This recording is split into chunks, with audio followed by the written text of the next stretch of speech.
22 million followers in just 4 days. Millions joined the Cockroach Janta Party, and what initially appeared to be just an internet meme soon evolved into a nationwide movement. Protests began, conferences were held, and demands were raised for the resignation of our Education Minister Dharmendra Pradhan. This raises an important question. Just like Gen Z protests in Nepal played an important role in forcing political change, can something similar happen in India?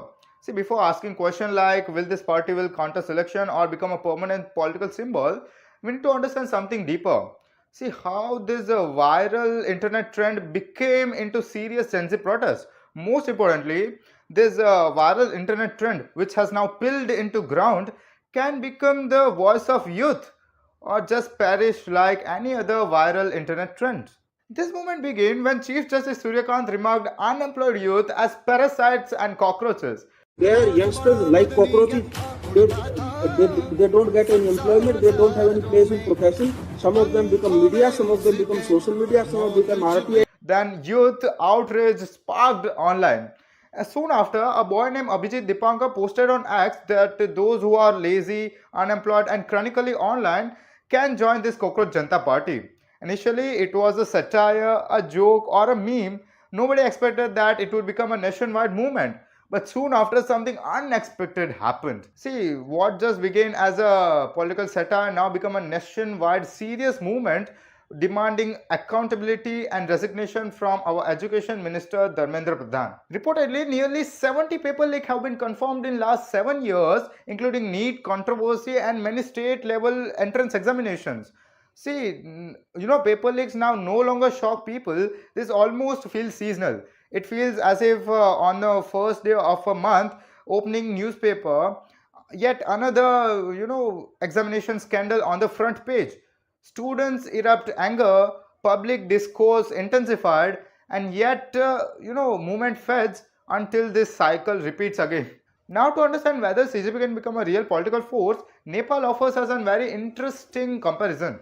See, in Nepal, youth frustration had been building for years because of corruption, unemployment, educational inequalities, and many governance failure.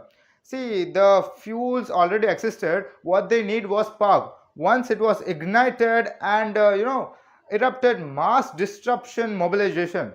Even if at the time of state restriction and suppression, they didn't stop. They attacked the authority and reshaped the political change. In many ways, India's youth feels similarly frustrated. See, nearly 60% of India's population is young, and a significant section feel deeply dilutioned due to recurring examination scandals and governance failure, which weakens its future expectation. See, but India is not Nepal because India has a huge scale, diversity, and ideological fragmentation. We can understand it by understanding 4 major points. For years, students, teachers, and parents are deeply exhausted by this cycle. This is not just about 1 or 2 paper leaks, but if we include the local level examinations as well, it could cross the number of 100 as well. See, corruption remains deeply embedded with the political parts, and nepotism always influences the opportunities. So I guess yes, first point met, anger existed.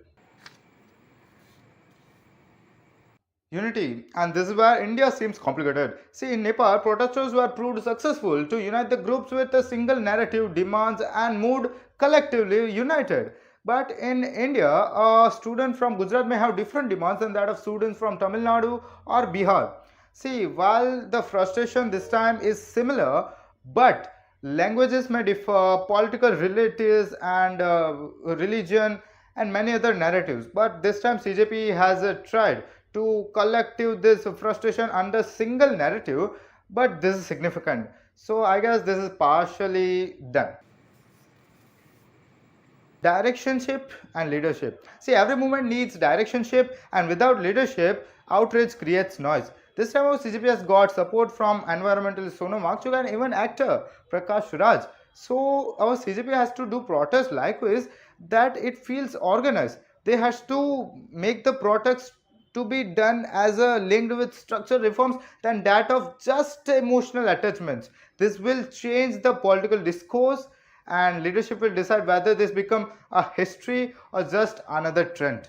real political presence and not just internet influence. See, it's a very important factor for CJP because CJP's popularity is mostly digital. See, but elections are not won on the basis of Instagram trends or X engagements. See, elections are won on the basis of grassroots mobilization. However, our CJP has a backing of environmentalist Sonam Wangchuk and actor Prakash Raj, and even Abhijit Deepke has on the grounds, and protesters are on ground. But there is one structural barrier. India follows the FPTP electoral system. That means first past the post. In this system, no party needed 50% of votes. Instead, they need more votes than every individual opponent. For example, in a constituency, party A wins 35% of votes. Then also they can win that constituency. How? If the opponents are totally divided. That's why in India, vote bank matters. For example, in a constituency, 35% of total population is Dalit. Then all the parties rush aggressively to consolidate that voter bank, and they can win even if 60 to 65% voters does not support that party. And that's why it's a very structural barrier for our CJP, because they need concentrated popularity. So can CJP prove successful to conduct India's next youth revolution? So possibly yes, but just possibility cannot meet all the expectations, but execution does.